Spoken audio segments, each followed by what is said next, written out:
With Season 9 coming, we now have 2 more ranked tiers in League of Legends, with the full list being Iron, Bronze, Gold, Platinum, Diamond, Master, Grandmaster, and Challenger. Starting with the lowest ranked tier, Iron. The name for this tier was decided to fit multiple languages. According to Riot Games, a tier name should not be offensive no matter which language you translate it into, and also shouldn't be too much of a meme by itself. This is why Riot Games did not name this tier wood or even plastic. Iron was never really a meme, and it is a much common material in real-world conditions than bronze. Bronze, which is the next tier, is actually a sort of valuable metal in real life. It also brings us to another symbol. Bronze is associated with third place in the competitive sports, so it makes sense for bronze not to be the lowest tier, and I fully support Riot's decision to add a new tier below it. While it is kind of valuable, however, bronze is still not that shiny or prestige. Bronze consists mainly of copper, and an interesting fact is that historically the Bronze Age is before the Iron Age. What's important to note is that bronze was never replaced by iron, and throughout the Iron Age it was still used for items that were superior when made out of bronze. The next tier is silver. I'm not sure how Season 9 placements will go, but silver in League is statistically associated with average, as the largest amount of the player base has been in this tier. This is the first tier so far that wears the name of a truly shiny material. In fact, the silver chemical symbol Ag comes from the Latin argentum, which literally means shiny. It is of course also associated with the second place in races. Silver also belongs to the group of precious metals, unlike any of the aforementioned tiers. Now, we have gold. The symbol of a victory in the race, as well as universally accepted as a valuable material. This also applies to League of Legends of course, as reaching gold tier is the requirement for receiving a victorious skin. Gold is obviously also a precious metal, and much more valuable than silver, being dozens of times more expensive to acquire. What's interesting is that gold, while a symbol of victory and a first place, is actually not that high in the ladder of the ranks. In terms of player average rank, sure it is above average, but we still have many other tiers to cover. The first one of them is Platinum. Here, stuff gets a little bit confusing.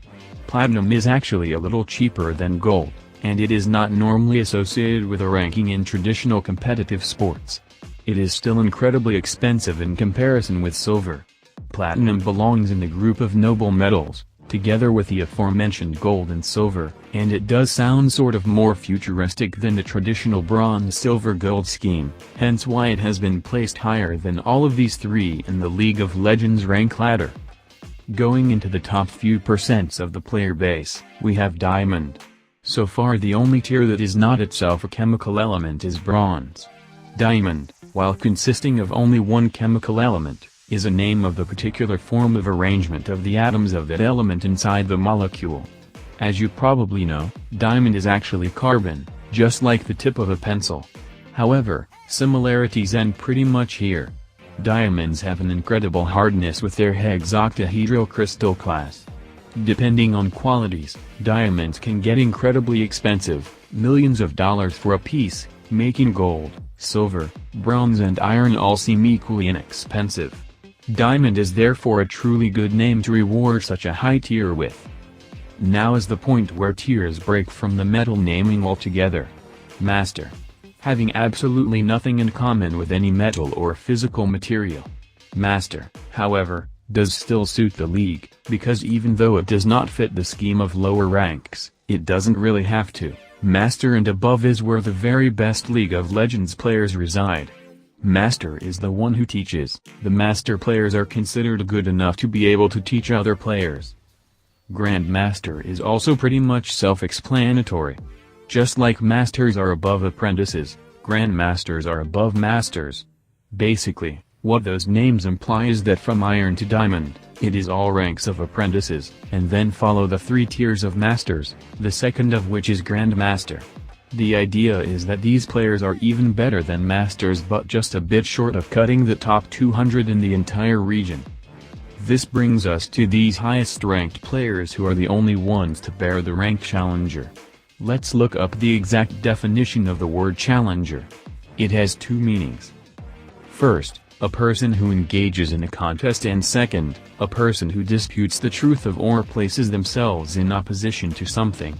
If we translate this from normal English into League English, if there is even such a thing, what the challenger rank means is that a person is among the top people in the region who contest the top 10 or even top 3 positions, and also people who have sacrificed something to get there. Because, let's be honest, it is very unlikely that you can reach challenger without sacrificing at the very least a lot of time. So here we are. What do you think?